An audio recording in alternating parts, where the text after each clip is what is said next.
Bora falar de futebol, cenário de volta, bora falar de França e Portugal 2-2, taticamente um jogo muito rico para falar sobre como a França ataca, como a França defende, como Portugal ataca, como Portugal defende. Você vai curtir agora.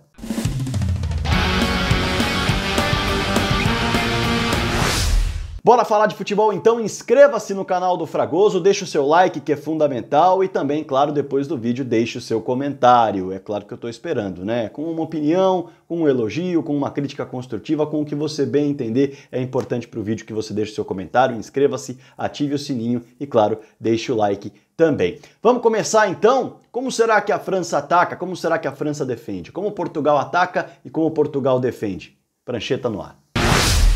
Vamos começar falando sobre Portugal. Olha só, Portugal com uma linha de 4-1-4-1, a França no 4-3-3.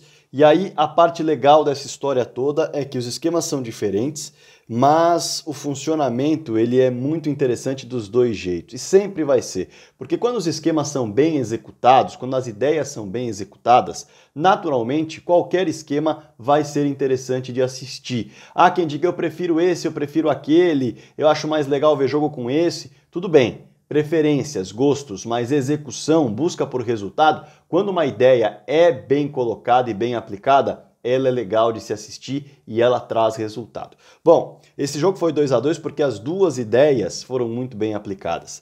Esse 4-1-4-1 tinha o Cristiano Ronaldo aqui, isolado na frente. A França no 4-3-3. Como Portugal buscava os seus ataques? Ele tinha o Cristiano Ronaldo mais à frente, porém com uma liberdade muito grande. Esse é o detalhe. Ele circulava por todo o campo. Colocava uma outra linha de 4 aqui no meio-campo. Esse é o detalhe em relação à parte ofensiva de Portugal, que funcionava da mesma maneira lá atrás. Por quê? Porque se defendia da mesma maneira. A França não fica no 4-3-3 nas duas fases, tanto no ataque quanto na defesa. A França desce um jogador e faz um 4-4-2 para se defender. E aí, ela faz o que com esse 4-1-4-1 de Portugal? Ela trava essas duas linhas, Portugal desce um pouco mais os seus laterais, tem o Danilo Pereira mais à frente e os dois zagueiros aqui. Só que, para trocar passes aqui, Portugal fica encaixotado. E se Portugal avança com os seus homens para a ponta, o que acontece? Os laterais também chegam, mas eles continuam com problemas, porque aqui tem igualdade, aqui tem igualdade, aqui tem igualdade e o Cristiano está preso aqui.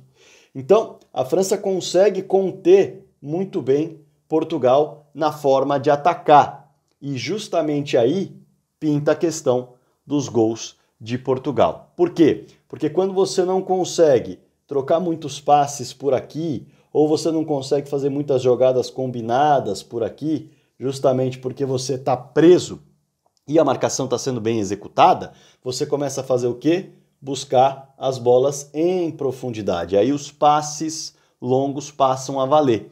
E Portugal tem uma chegada, por exemplo, no começo do jogo, com um passe longo que vem daqui para o Cristiano Ronaldo dentro da área. Nesse passe longo, o Varane não consegue o corte total, o Cristiano Ronaldo finaliza para fora. Em relação ao gol que Portugal faz, é na bola parada em uma falta que Portugal sofre nessa região aqui.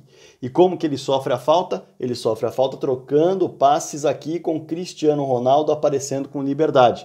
Mas ele não consegue entrar na jogada de apoio, tanto por aqui quanto por aqui. É uma falta que a França faz antes de Portugal chegar nesse funil que a gente fala, que é onde os gols saem mais. Só que aí na bola parada tem que se garantir. E não se garantiu, o Lloris acabou fazendo um pênalti muito violento no Danilo, ele até teve de ser substituído depois, e na bola parada o Cristiano Ronaldo resolveu e fez o primeiro gol de Portugal. O segundo gol de Portugal sai com o Cristiano Ronaldo pela esquerda do campo de ataque, mas também sai de pênalti. E esse é o detalhe, sai na bola parada, mais uma vez, uma mão que acaba tendo na área da França, mas na bola parada foi quando Portugal chegou. Por quê? Porque estava muito difícil passar por uma França tão bem organizada nesse sistema, prioritariamente nesse 4-4-2, que, independentemente do que acontecesse aqui, a França não ficava com inferioridade numérica. Esse é um detalhe legal de como a França se defendia e de como Portugal atacava.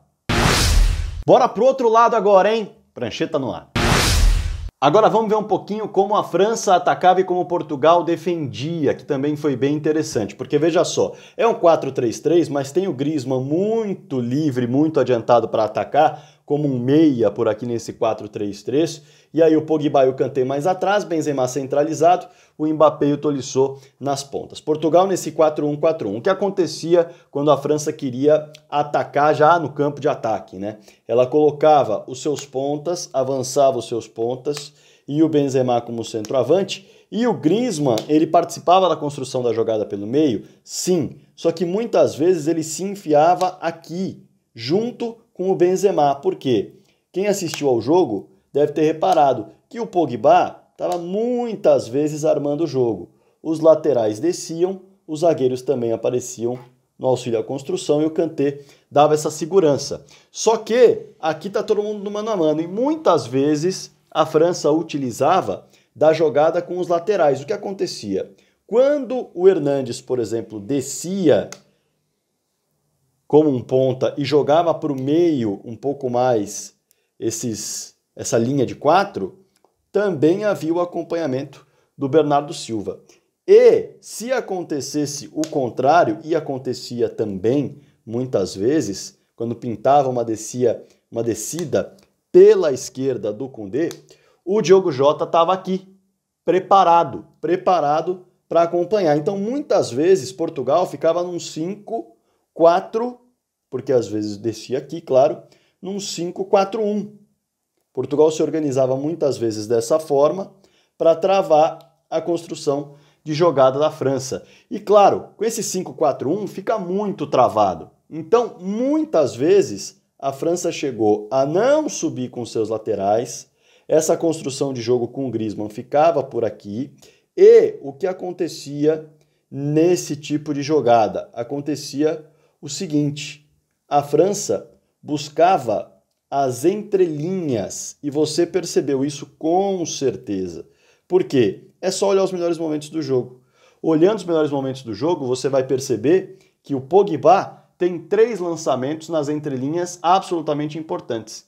Por quê? Porque aí ele pega a velocidade como principal característica. Ele pega as linhas aqui e quebra essas linhas com passe para algum jogador finalizar. E nessa de algum jogador finalizar, ele deu um passe para o Mbappé finalizar, e o Rui Patrício teve de trabalhar para defender. Ele deu um outro passe para o Mbappé receber, e o árbitro acabou marcando pênalti. Aí a discussão sobre o pênalti é muito válida, não me pareceu pênalti também, mas o que eu quero dizer é que a enfiada de bola do Pogba para quebrar as linhas bem desenhadas de Portugal, acompanhando as jogadas da França, esse passe, o talento, ele é fundamental para deixar alguém na cara do gol. E o Mbappé poderia até ficar na cara do gol, tomou um jogo de corpo, o árbitro viu o pênalti naquela jogada, mas a jogada funcionou mais uma vez. E o Pogba deu um passe fantástico no segundo tempo também, para que o Benzema marcasse o segundo gol da equipe da França. De novo, um passe para velocidade com as linhas montadas de Portugal, sem aquele congestionamento com os laterais subindo, embora a França tenha subido várias vezes com os laterais também, fazendo jogadas de ultrapassagem, mesmo com os auxílios dos jogadores da segunda linha de Portugal, da terceira linha de Portugal, melhor dizendo, desse 4-1-4-1.